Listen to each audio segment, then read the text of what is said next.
What's it take to become first in class? Well, one car company believes it has the answer. That's this week on Motoring 2005.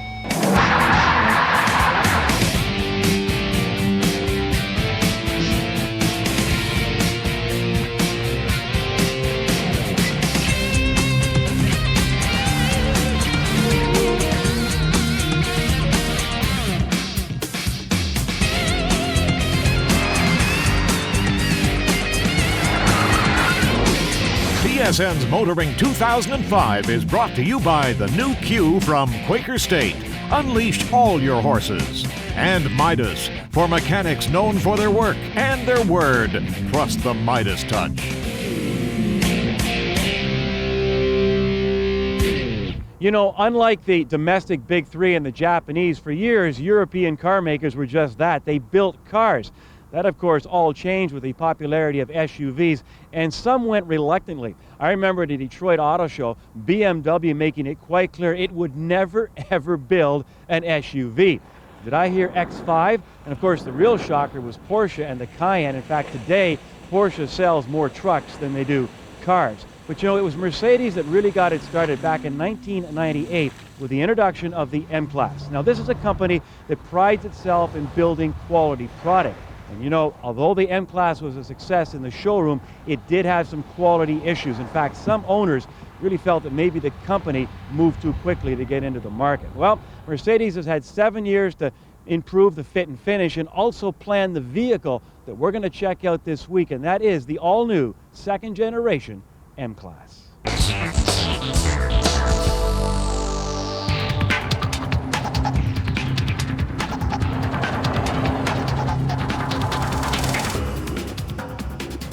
You shouldn't, in your private life as well as in your business, you shouldn't change too many things at once. For us, this was the first step into that segment. It was also the first step into an overseas transplant, or to transplant a real plant. So we opened in Tuscaloosa at that time our production. And all this together, and then being under pressure in the beginning, was really a little bit a challenge. We've learned that you can't do everything all at once. So over the time that we've been in Alabama, where this vehicle is now produced for the worldwide market, we've got a capital investment of over $1 billion US. And overall, just in terms of the outside suppliers supplying us with a lot of the parts, we've actually gone back to basics and said, you must be able to produce a part that's going to be reliable, that's going to have the quality that Mercedes-Benz customers expect. The new vehicle has a very, very tough mandate because obviously it's a very crowded marketplace, but we've tried to put the sport back into sport utility. Engine and transmission from the SLK 350. There's also a V8, more powerful V8 engine than last year's V8. Previous truck was a body-on-frame construction. We now have a unibody that's a lot more stiff than the predecessor, interestingly enough. It's using 62% high-strength, low-alloy steel in the construction, which is 5 times more than the previous M-Class. And we believe we've got something that is for everybody. The world's first 7-speed automatic transmission for an SUV application. It functions seamlessly. It obviously improves the fuel economy overall, which is very, very important for SUV customers, and also offers tremendous overall acceleration. 0 to 100K in both the ML500 and ML350 is considerably quicker. In the case of the ML350, it's actually as quick as the old ML430, which was a V8 engine vehicle. So 0 to 100K in 7.3 seconds. The inspiration for the interior cabin has largely been taken from the SLK sports car. You'll see throughout the entire cabin, even on the base model, real aluminum accents that, again, give the whole vehicle a lift in terms of its appearance. The functionality has obviously been improved as well. We have a much easier rear seat folding mechanism where the seats just fold down just like in our E-Class wagon. We have some new technology in terms of the steering column shifter as opposed to the center console shifter, with steering wheel button shift buttons on all models, so very, very sporty in that regard. It's got a look to it. It has a presence that it didn't have before. It was more like a box with 4 wheels before, and this has got some really nice styling to it. The fit and finish is better. The first ones had little plastic bits that fell off and broke easily and whatnot. That doesn't exist in this vehicle. comparing them to the old one, I mean, they're kind of what the first one should have been, I think. They're more solid, they're larger, they have a Mercedes feel that the other one didn't quite. Power is incredible, and the torque is great. I find it very roomy. Luxury interior is quite nice compared to plastic interiors. And I enjoy the styling very much of the new M-Class, which is getting kind of dated and out of style. So it's more muscular. And I find the rear seat room good for any full-size adult. The best way to really know the vehicle is to really, for the customer, to truly take the time and ask their dealer, their salesperson to actually take them out on a good test drive and to show them what it can do. And if you have the opportunity to take it in a 4x4 setting, I think you have a better appreciation of the vehicle, and I think more people would purchase more if they get that opportunity. Most buyers probably won't have the opportunity to use the off-road capabilities, but I think it's fantastic for anybody that may own a cottage, or if they were to get in trouble going up to the cottage or needs to go off-road, that they have the ability to get out of any situation. For our brand, there is one priority. All and everything we do has to be done by Mercedes and has to be Mercedes-like. That's the most important thing. So this product, this vehicle, this light truck now, it is a real Mercedes in the driving behavior, in the safety, in the quality. Well, I think what's nice is that with the vehicle still having off-road capability, and we didn't really change that very much in terms of what you still can do if you do have more difficult terrain or high snow or very difficult cottage roads and so on. But I think now the way the vehicle rides and handles is much more car-like, and consumers have clearly indicated they're looking for that. So for a lot of people, you'll hear them talk about the new M-Class and they'll talk about the E-Class in the same breath, which is very, very exciting. That's something we were hoping for. Not even George Bush can be wrong all the time, but his brother, more later on Kenzie's Corner. The back end of this Charger has been as well thought through as the front. Okay, it's nice.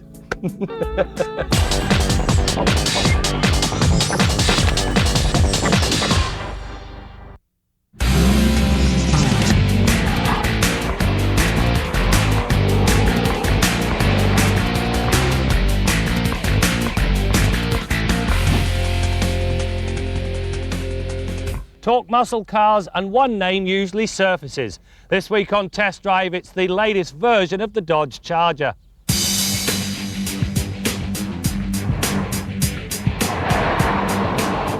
While not as radical as the original Charger, this one has some serious presence. Few cars, a Ferrari or the Viper I got pulled over in, have drawn quite as much attention as this new Charger. You want to see me handcuff him? Yeah, I'd love to. Driving home from Chrysler, I got pulled over 4 frickin' times. Not for any moving violations, but for pure curiosity. This thing is to be equipped with a police package, and so the officers merely wanted to see what they're about to drive. Fair dues, but it did raise my heart rate more than I cared for. At one time, Chrysler interiors were famous for being cheap and very poorly put together. Not anymore. This Charger's interior is as good as it gets. Soft touch dash, very pleasantly attired two-tone finish, lovely leather, and all the options you could possibly want. The bottom line, well, this cabin is the Hemi of the interior world. Got a Hemi? Of course it does. A 5.7-litre V8 that pushes 340 horsepower and 390 pound-feet of torque. Mat the gas and this heavy car walks the driver forward in a blurring instant. It also features Chrysler's multi-displacement system. Whenever the need for power is low, 4 of the 8 cylinders are shut down. If the need for power arises, it takes just 40 milliseconds to have the Hemi back at full strength. The advantage is full-on Hemi power when it's needed, and some semblance of fuel economy when it's not.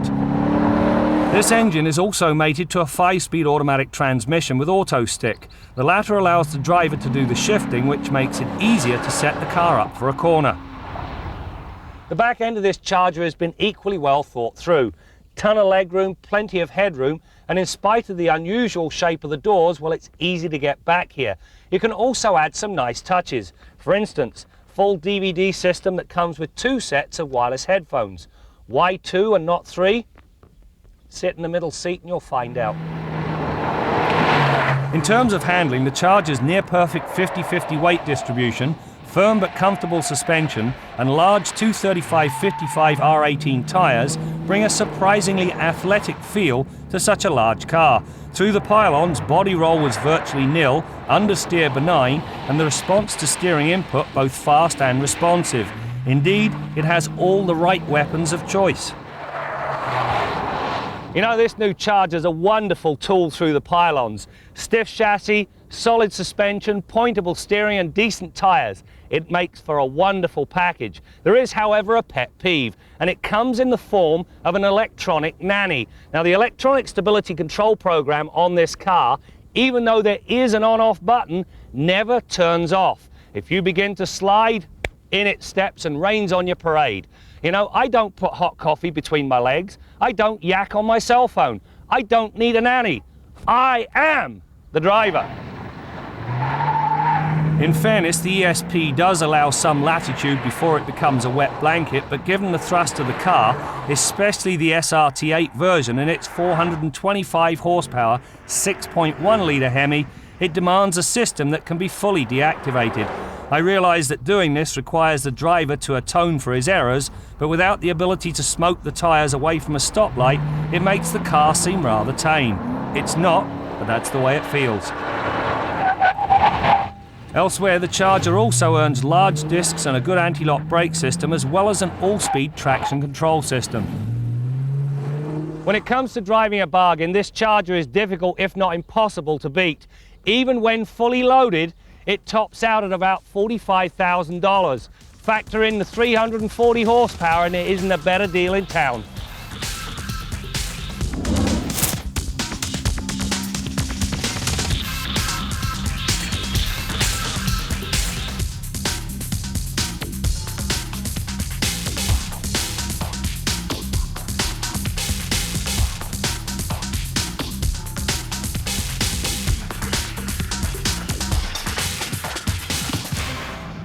Our Midas tip of the week concerns excessive idling of your engine. If 0 miles per gallon is not enough to convince you not to idle your engine, think about some of the other factors. When an engine's idling, the throttle blades are closed, most of the air is closed off, the engine runs somewhat on the rich side. That fouls your oil a little bit sooner. You'll always notice in an owner's manual, if your engine's idled excessively, they tell you to step up the oil change intervals.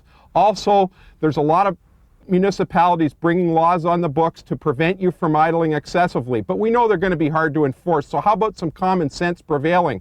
Once you've reached your destination, if you've got to wait for someone, maybe at the subway or the bus stop or whatever it might be, shut the vehicle off, get out, find some shade, stretch your legs, go for a walk, whatever, but don't sit there and idle that engine excessively. It just makes no sense at all, wears out your engine, wastes fuel, and pollutes the air. Don't do it. That's your Midas tip of the week. It's just the whole appeal of the car from the period and the classic appearance of it. At that time, American cars were getting bigger and fatter, and it was a revelation to be able to drive a small car that seemed very nimble at the time, was very nimble at the time. And American cars were sort of slushy and oversized. Things have changed a lot since then.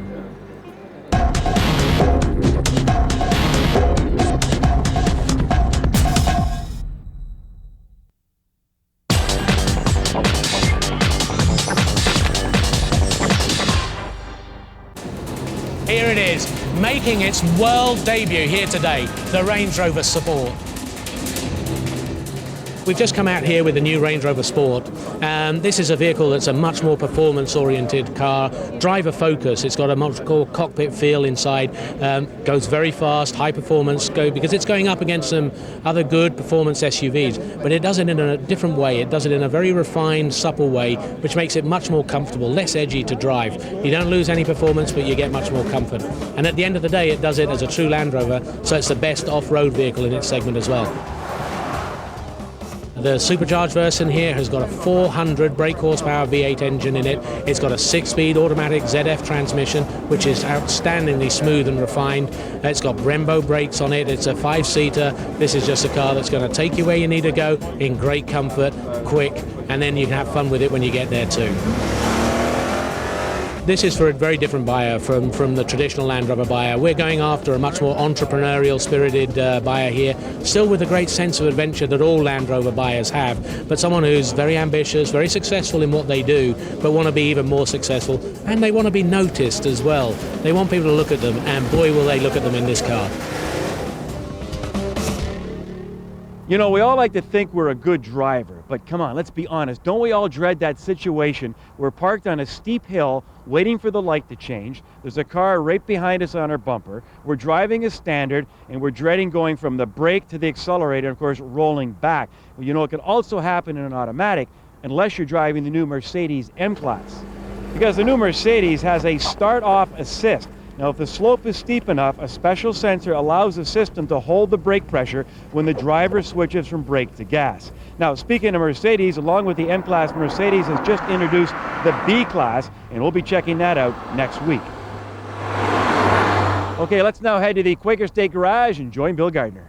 Brad, we're out at Nissan Canada headquarters today. The guys here were nice enough to give us a pre-production Murano prototype that has come to the end of its life cycle, and these pre-production prototypes never get sold to the public. So when the guys are finished with them, the engineering guys are finished with them, these vehicles will be sent to the crusher. And prior to that, they've got to do things like deploy the airbags, the side curtain airbag that you see hanging down here, and the one on the other side. All the airbags have been deployed in this vehicle. The vehicle is partially gutted, so we can get a real good look at some of the mechanical features of a vehicle that you really never get to see when it's assembled. You know, for me to see everything that we can see on this vehicle today, well, I'm usually laying on my back on the floor looking from the underside, and it's something we could never shoot or show to you. So we thought we'd show you some of the features.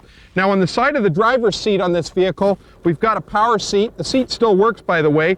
And at the front of the driver's seat, there's a second rocker switch that operates the power adjustable pedals. And you can see the throttle pedal and the brake pedal moving up and down as I operate that. We can get a real good look at that. We can also see the steering support cross member, which you never really get to see on the vehicle as well. And this cross member adds a lot of structural integrity to the vehicle. It adds a lot of strength to the vehicle, and in a heavy side impact, this prevents the vehicle from crushing. It transfers some of the impact from this side over to the other side of the vehicle and prevents the interior cabin, the cabin area, from crushing in on the occupant. So it adds a lot of strength and crashworthiness to your vehicle. Now, this one is made of tubular steel. You can see how massive and strong it is. And some of the newer cars, like the Infiniti M-Class, that same component is made of cast magnesium, even lighter, stronger, and they're able to route some of the heating and air conditioning ducts actually through that new cross member. So that's kind of an interesting bit of technology that you never get to see when the vehicle's assembled. Now, as ripped apart as this vehicle is, and as many things have been disconnected, cut, and put out of the way, you wouldn't think this thing would run, but you know what? No problem. Fires up and we can even drive it away. Till next week, I'm Bill Gardiner for Motoring 2005.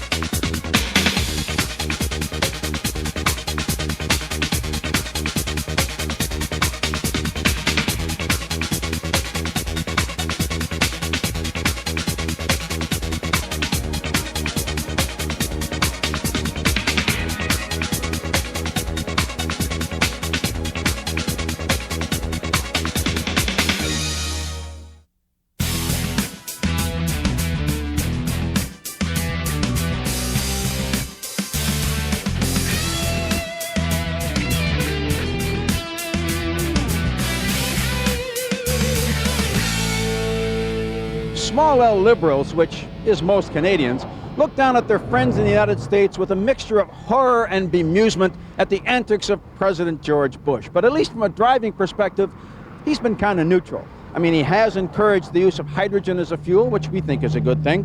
But as far as driving laws are concerned, well, he hasn't basically done anything, probably just as well given his DUI record and the fact that he never drives. He gets chauffeured everywhere. Just as well, those who don't play the game shouldn't get to make the rules.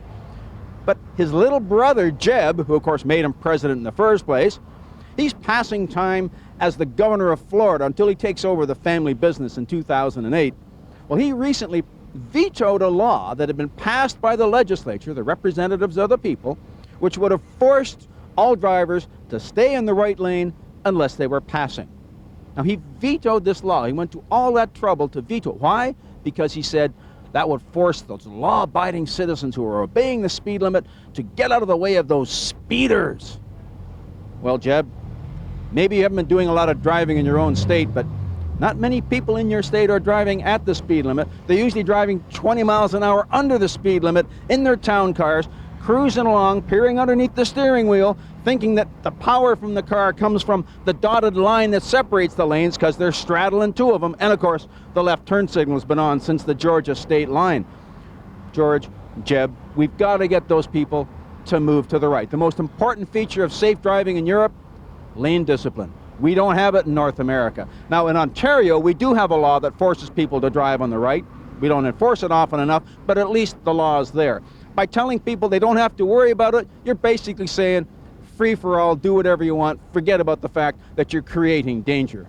But you know, the strangest thing to me is why a politician named Bush would veto a law that would force people to move to the right. I'm Jim Kenzie. Before we go, just a little trivia for you. Did you know that Mercedes-Benz cars were manufactured under license in the United States from 1905 to 1907 by the Steinway Piano Company? But the M-Class production site in Tuscaloosa, Alabama, was the first real passenger vehicle facility in the States by Mercedes. You know, speaking of the Alabama plant, it has undergone a $600 million expansion, double production, and double the workforce. So yes, you can be sure that Mercedes is betting that the new M-Class is a big success just to pay the bills. That's it for now. We'll see you next time as we continue to bring you more stories about cars and the people who drive them. Actually, they put a roundabout on the street near my house, and I saw cars going around, and I thought that'd be cool if they were all Hemi-powered cars going around in a circle. So. TSN's Motoring 2005 has been brought to you by the new Q from Quaker State. Unleash all your horses. And Midas, for mechanics known for their work and their word. Trust the Midas touch.